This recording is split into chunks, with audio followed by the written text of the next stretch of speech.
Hey everyone, welcome to Scene by Dawn. Today I'm going to be reviewing the movie Game Night, starring Rachel McAdams and Jason Bateman. Oh no, he died!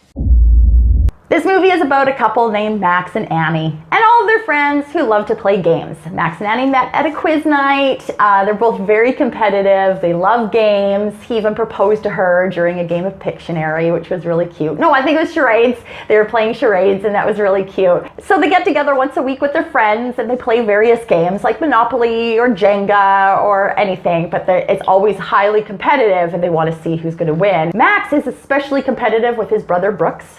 And this is causing some malfunctions in his body, which we learn about when they meet with a fertility specialist. Brooks comes into town and invites himself over to their games night, knowing how infamous their games nights are, and he says he's going to take it up a notch. And what he's done is he's hired this games company to kidnap one of them, and then they leave a folder of clues, and you have to follow the clues in order to find the person who was kidnapped.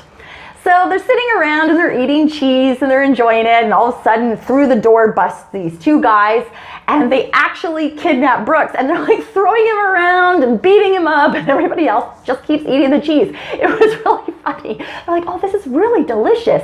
Oh, wow. Isn't this so realistic? Like, they are so good. I'm not going to go through a play-by-play of what happens in the movie, but you know, it's like one of those comedy of errors. They're a very naive couple.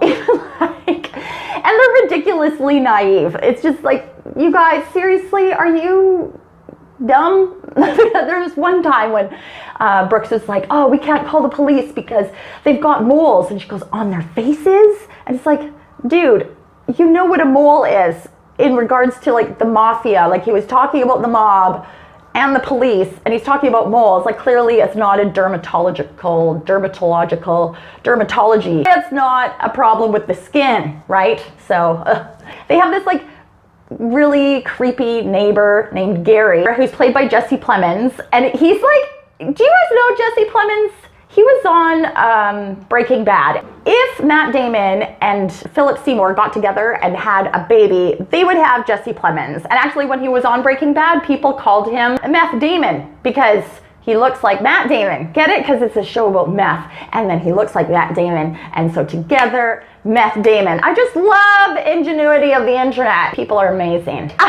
I thought that Jason Bateman and Rachel McAdams had a really great energy together. They really clicked really well. I love the one scene where they were in the parking lot and she's trying to do like, I don't know, is it major surgery, minor surgery? She's trying to get a bullet out of his arm because she accidentally shot him. And then they both start dry heaving. It's like, don't you start. If you do it, then I'll do it. And then they're both like, And it was really funny. There's some really cute moments. And then there were some like ridiculous moments, like when Max was bleeding profusely all over Gary's house and then all over Gary's dog.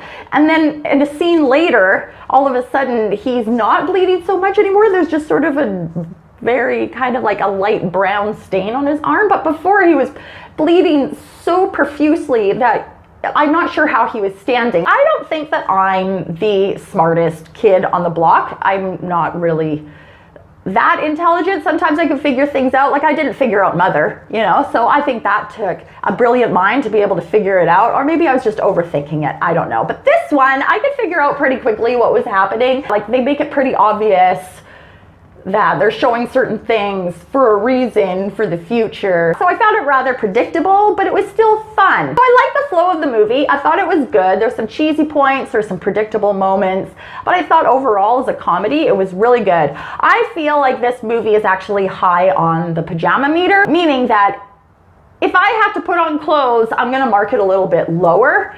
But if I was at home and just like laying on the couch in my pajamas with Chinese food, it's always Chinese food, and I'm under a blanket and I'm scrolling through the channels trying to find something to watch that entertains me while I'm eating my entertaining food, this movie would rate a lot higher. Like, I would grade it a higher grade. But I had to put on pants and I had to go out in public. So for that reason, I mark it a C+. I thought it was a decent comedy. Thought it was really great. I would have enjoyed it a lot more if I was in my pajamas. So for that, it gets a C+. Give this video a big thumbs up. If you like games like Scrabble, don't forget to subscribe and ring that little bell so you don't miss out on anything that I've seen. Scene by Dawn.